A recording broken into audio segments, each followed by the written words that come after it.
ஒரு சின்ன chewing tip உங்க கூட நான் இந்த வீடியோல ஷேர் பண்ணிக்க போறேன். அதுவும் லேஸ் வச்சு. இந்த மாதிரி கம்ப்ளீட் பண்ண பிளவுஸ்ல லேஸ் வச்சு ஸ்டிச் பண்ணணும்னு ஆசைப்படுறீங்களா? அப்போ இந்த ட்ரிக் ஃபாலோ பண்ணுங்க. இந்த பிளவுஸ்ல நான் ஷோல்டர் ஜாயின் பண்ணிட்டேன். இப்போ லேஸ் வச்சு ஸ்டிச் பண்ண போறேன்.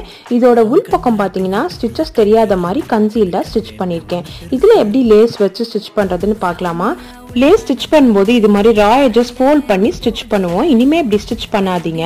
அதுக்கு பதிலா லேஸை பேக் சைட்ல டர்ன் பண்ணி வச்சுட்டு ஷோல்டரோட எட்ஜஸ்ல டபுள் ஸ்டிச் போடுங்க. நமக்கு எந்த இடத்துல லேஸ் வேணுமோ அந்த இடத்துல இந்த மாதிரி பண்ணிக்கலாம். ஸ்டிச் பண்ணதுக்கு அப்புறம் ஃப்ரண்ட்ல இது மாதிரி டர்ன் பண்ணும்போது நமக்கு ஃபோல்ட் பண்ண மாதிரி எந்த எஃபெக்ட்டுமே இருக்காது. ரொம்ப நீட்டா இருக்கும். அதுக்கப்புறம் லேஸ் எப்படி நம்ம நார்மலா வச்சு ஸ்டிச் பண்ணுவோமோ அதே மாதிரி ஸ்டிச் பண்ணிக்கலாம். ஸ்டிச் பண்ணதுக்கு அப்புறம் பாருங்க, நம்ம ஸ்டிச் பண்ணி முடிச்சதுக்கு அப்புறம் லேஸ் தனியா அட்டாச் பண்ண மாதிரி எதுவுமே இல்லாம ரொம்ப நீட்டா இருக்கு. நீங்களும் இதே மாதிரி ட்ரை பண்ணி பாருங்க. Happy learning.